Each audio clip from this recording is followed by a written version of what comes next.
নমস্কার বন্ধুরা, আজকে একটি ভীষণ ইম্পর্ট্যান্ট টপিক নিয়ে ভিডিওটা বানিয়েছি। বন্ধুরা, আজকেই West Bengal police recruitment board একটি নোটিফিকেশন বের করেছে। সেখানে recruitment to the post of constable mail in West Bengal police, সেখানে রিক্রুটমেন্টের কথা বলা হয়েছে। একটা হিউজ রিক্রুটমেন্ট হতে চলেছে পশ্চিমবঙ্গে। বন্ধুরা, যাদের স্বপ্ন পুলিশ হওয়া এবং পুলিশ সার্ভিসে কাজ করা, তাদের জন্য এটা খুব ভালো অপরচুনিটি। বন্ধুরা, এটা মনে রাখবেন যে কনস্টেবল পোস্টে চাকরিতে ঢুকেও কিন্তু সুযোগ থাকে আপনার প্রমোশনের। কিছুদিনের মধ্যেই এএসআই, এসআই এবং আলটিমেটলি কিন্তু ডিএসপি পর্যন্ত কনস্টেবলরা হতে পারেন। সেরকম সিস্টেমই কিন্তু আমাদের ওয়েস্ট বেঙ্গল পুলিশে আছে এবং প্রমোশনও কিন্তু যথেষ্ট ভালো। ফলে সেই কথা মাথায় রেখে যাদের সেরকম মেন্টালিটি আছে পুলিশে চাকরি করার মতো এবং ইচ্ছাও আছে, সেই সমস্ত বন্ধুদের বলবো ভিডিওটা খুব ভালো করে দেখুন। এখানে প্রচুর ইম্পর্ট্যান্ট ইনফরমেশান কিন্তু দেওয়া আছে এবং শুধুমাত্র আপনার জন্য না, আপনার বন্ধুবান্ধব যদি কেউ ইন্টারেস্টেড থাকে তাদের জন্য কিন্তু এই ভিডিওটি ভীষণ ইম্পর্ট্যান্ট। বন্ধুরা, আসুন দেখি টোটাল কত ভ্যাকেন্সি আছে। টোটাল ভ্যাকেন্সি যেটা West Bengal police recruitment board বলছে সেটা হচ্ছে 8,500-এর মতো, 8,419। এর মধ্যে একটা হিউজ অলমোস্ট 40% কিন্তু রিজার্ভড আছে। সেটা হচ্ছে ইসি ক্যাটাগরি দের জন্য। ইসি হচ্ছে এক্সেম্পটেড ক্যাটাগরি, যাদের জমি সরকার অধিগ্রহণ করেছে বা যারা এক্সসেন্সাস ওয়ার্কার বা ইনিউমারেটর, সেরকমস্ত যাদের এমপ্লয়মেন্ট এক্সচেঞ্জের এক্সেম্পটেড ক্যাটাগরি কার্ড আছে, সেই সমস্ত বন্ধুদের কিন্তু এটা একটা খুব বড় সুযোগ চাকরি পাওয়ার ওয়েস্ট বেঙ্গল পুলিশে। সেই তার ডিটেলস নিয়ে আমি আসছি। দেখুন, এখানে স্যালারি যেটা বলছে, গ্রেড পে আপনি পাবেন 2,600 এবং এখন বর্তমানে যা ডিএ রেট দাঁড়িয়েছে তা প্রায় গ্রস আপনার 20,000-এর কাছাকাছি আপনি পাবেন যখন আপনি চাকরিতে ঢুকবেন। ফলে বেশ ভালো একটি এখানে চাকরির সুযোগ রয়েছে। বন্ধুরা, আরও ইম্পর্টেন্ট ইনফরমেশান যেটা আপনাদেরকে দেবো সেটা হচ্ছে 15% যেটা হরাইজন্টাল রিজার্ভেশন আছে এক্সটেন্ডেড টু দ্য এনভিএফ, যারা ন্যাশনাল ভলেন্টিয়ার ফোর্স এবং হোমগার্ড এখানে চাকরি করছেন এবং যাদের 3 বছর কমপ্লিট হয়ে গেছে চাকরির, তাদের জন্য কিন্তু 15% একটা রিজার্ভেশন থাকছে, ল্যাটারাল রিজার্ভেশন। এবং যারা ওয়েস্ট বেঙ্গল পুলিশে সিভিক ভলেন্টিয়ার হিসেবে কাজ করছেন এবং যাদের 3 বছর হয়ে গেছে, তাদের জন্য অ্যাডিশনাল আবার 10% হরাইজন্টাল রিজার্ভেশন থাকছে। অর্থাৎ টোটাল 25% রিজার্ভেশন থাকছে যারা এনভিএফ, হোমগার্ড এবং সিভিক পুলিশে চাকরি করছেন। এবং এই 3 বছরটা ক্যালকুলেশন হবে 1/1/2019 ধরে। বন্ধুরা, সেই কথা মাথায় রেখে আপনাদের কাগজপত্র কিন্তু আপনারা রেডি করুন। এখানে দেখুন লিখছে, short listed candidates applying under the NVF, home guard, civic volunteers category shall produce enrollment certificate issued by the competent authority at the time of the scrutiny before the interview. আপনাকে কিন্তু ইন্টারভিউয়ের সময় এই কাগজগুলো কিন্তু আপনাকে দেখাতে হবে, এনরোলমেন্ট সার্টিফিকেট। এবং যারা ইসি ক্যাটাগরির ক্যান্ডিডেট আছে, যারা অ্যাপ্লাই করবেন এক্সেম্পটেড ক্যাটাগরির আন্ডারে, যারা member of the family of the land loser as এক্সসেন্সাস employees, election job workers, enumerators should produce original copies of the identity cards, যেটা আই কার্ড, যেটা এমপ্লয়মেন্ট এক্সচেঞ্জ থেকে ইসি ক্যাটাগরির জন্য দেওয়া হয় এবং সেখানে এনসিও নাম্বার দেওয়া থাকে, যেখানে ন্যাশনাল ক্লাসিফিকেশন অকুপেশনের নাম্বার সেটা দেওয়া থাকে, সেটা কিন্তু আপনাকে দেখাতে হবে। মেয়েরা কিন্তু এর জন্য অ্যাপ্লাই করতে পারবে না। বন্ধুরা, এটা হচ্ছে সবথেকে মোস্ট ইম্পর্ট্যান্ট ইনফরমেশান এই চাকরির জন্যে। এরপরে দেখুন এলিজিবিলিটি ক্রাইটেরিয়ার মধ্যে কি থাকছে। এজ হচ্ছে 18 থেকে 27 বছর হতে হবে এবং আপার এজের ক্ষেত্রে এসসি এসটি ক্যান্ডিডেটরা 5 বছর এবং ওবিসি ক্যান্ডিডেটরা 3 বছর রিল্যাক্সেশন পাবেন। এনভিএফ এবং হোমগার্ড তারা as per rules of West Bengal police সেটা তারা পাবেন, কিন্তু সিভিক ভলেন্টিয়ার্সরা কোনো কিন্তু এজ রিল্যাক্সেশন পাবে না, সেটাও কিন্তু মাথায় রাখতে হবে। আর এডুকেশন কোয়ালিফিকেশান দেখুন, এখানে মাধ্যমিক পাস হতে হবে, ল্যাঙ্গুয়েজ সেটা তো বাংলা জানতে হবে, এই ব্যাপারগুলো আছে।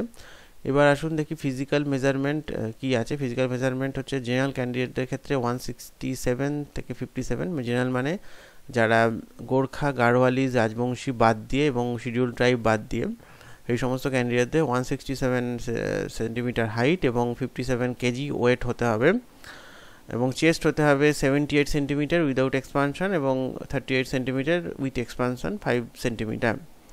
আর গোর্খা গাড়োয়ালিজ রাজবংশীদের ক্ষেত্রে 160, 53 এবং 67 সেন্টিমিটার এবং 81 সেন্টিমিটার এখানে কিন্তু একটু ছাড় দেওয়া হয়েছে গাড়োয়ালিজ গোর্খা এদের জন্য রাজবংশী শিডিউল ট্রাইব।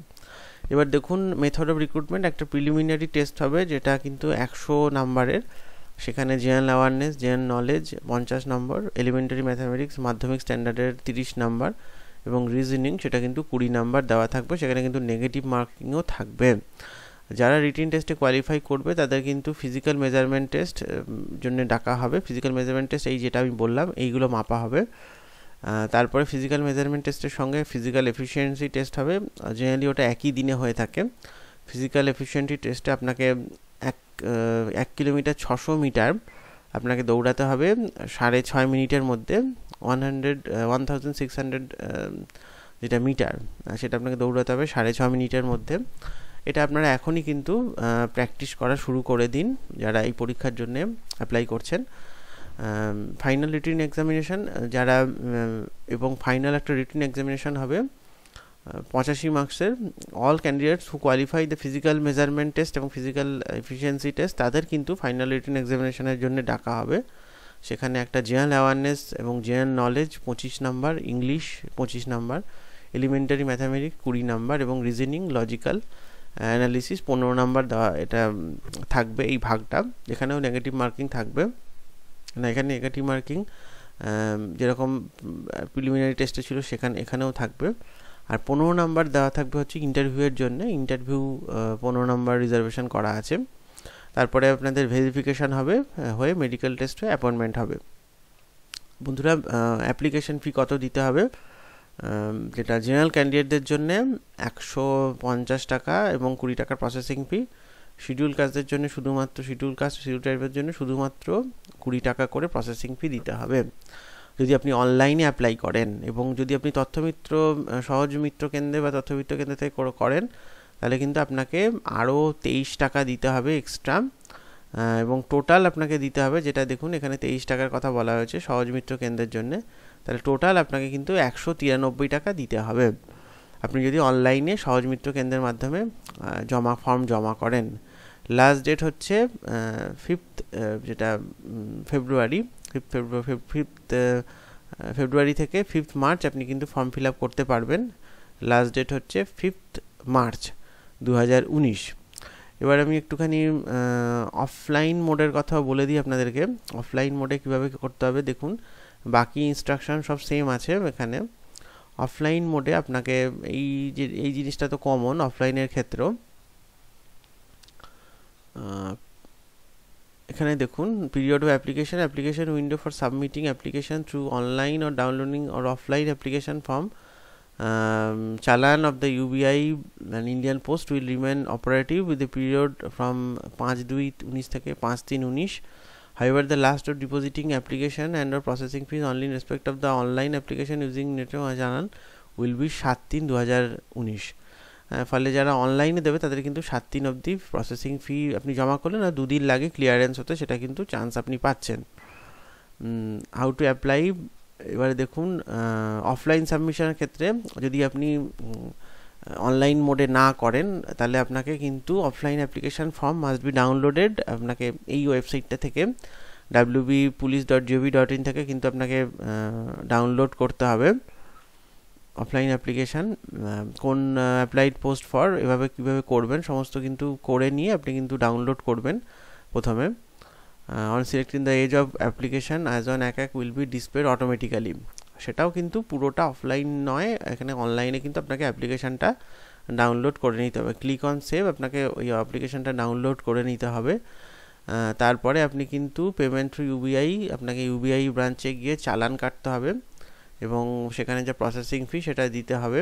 আর আইপিও যদি আপনি পোস্ট অফিসের থ্রু দিয়ে করেন তবে কিন্তু আইপিও জমা করে সেটা ফিল আপ করতে হবে, সেখানে ফটো দিতে হবে, সেই ব্যাপারগুলো কিন্তু থাকছে অফলাইনের ক্ষেত্রে। ইনস্ট্রাকশনটা একটুখানি আপনারা ভালো করে দেখে নেবেন, westbengalpolice.gov.in সেখানেও কিন্তু এই ইনস্ট্রাকশনটা দেওয়া আছে। বন্ধুরা আবার আমি একটুখানি রিক্যাপিচুলেট করে দিচ্ছি ভিডিওটা। এটা একটা খুব বড় রিক্রুটমেন্ট হতে চলেছে পশ্চিমবঙ্গে ডাইরেক্ট সরকারি চাকরির ক্ষেত্রে। এবং আমি বলবো যাদের ইসি ক্যাটাগরির কার্ড আছে তাদের ক্ষেত্রে কিন্তু এটা খুবই ভালো সুযোগ এখানে চাকরির জন্যে। আর যারা ইসি নন তাদেরও একটা বড় সুযোগ থাকছে এইখানে পরীক্ষাটা ক্র্যাক করার জন্যে। এখন থেকেই কিন্তু বন্ধুরা ভালো করে প্রিপারেশান শুরু করুন। কিভাবে ফিজিক্যাল মেজারমেন্ট টেস্টের জন্যে অ্যাপ্লাই করবেন, কি করবেন সেটা নিয়ে আমার একটা পুরনো ভিডিও ছিল, যদিও সে অডিও কোয়ালিটিটা খুব একটা ভালো নয়। চাইলে আপনারা সেই ভিডিওটা দেখতে পারেন, তার ডেসক্রিপশান লিঙ্ক তলায় দেওয়া থাকলো। যদি কোনো কোয়ারিজ থাকে এই পরীক্ষা সম্বন্ধে অবশ্যই আমাকে মেল করুন, আমার মেল ভিডিওর তলার লিঙ্কে দেওয়া থাকছে। সবসময় আমি মেলে রিপ্লাই করে থাকি বন্ধুরা। খুব ভালো করে এখন থেকে ফিজিক্যাল এফিসিয়েন্সি টেস্টের জন্যে প্রিপারেশান নিন, কারণ এই পরীক্ষা এটা ভীষণ ইম্পর্টেন্ট। এটা আপনি ক্লিয়ার না করলে কিন্তু বাকি পড়াশোনা আপনি যতই করুন আপনি কিন্তু কোয়ালিফাই করতে পারবেন না। আপনাকে কিন্তু 6.5 মিনিটে 1 কিলোমিটার 600 মিটার দৌড়াতেই হবে। স্টপ ওয়াচ দিয়ে আপনি কিন্তু সেই দৌড়ানোর এখন থেকে প্র্যাকটিস করুন খুব সকালে উঠে, তাহলে কিন্তু আপনি নিশ্চয়ই এই পরীক্ষাটি ক্লিয়ার করতে পারবেন বন্ধুরা। দেখতে থাকুন আমাদের চ্যানেল। কনস্টেবল রিক্রুটমেন্ট নিয়ে আরও কোনো ইনফরমেশান যদি আপনার মনে হয় আপনার প্রয়োজন, আপনি অবশ্যই আমাকে মেল করুন, আমি সবসময় মেলে রিপ্লাই দিয়ে থাকি। এক্সেমটেড ক্যাটাগরি সেল সম্বন্ধে যদি কোনো কনফিউশন থাকে সেটা নিয়েও কিন্তু আমাকে জানান, আমি কিন্তু মেলে রিপ্লাই করি। বন্ধুরা খুব ভালো থাকুন, দেখতে থাকুন আমাদের চ্যানেল। যদি এখনও আমাদের চ্যানেলটি সাবস্ক্রাইব না করে থাকেন অবশ্যই সাবস্ক্রাইব করুন এবং ভিডিওটা শেয়ার করুন যাতে অনেকে এই ইনফরমেশনটা জানতে পারে। যদি রেগুলার আমাদের ভিডিওর আপডেট পেতে চান তাহলে অবশ্যই বেল আইকনটি আপনি ক্লিক করুন যাতে আমাদের নোটিফিকেশান পেতে পারেন চ্যানেল সম্পর্কে। খুব ভালো থাকুন বন্ধুরা, আবার দেখা হবে। নমস্কার, বন্দে মাতরম।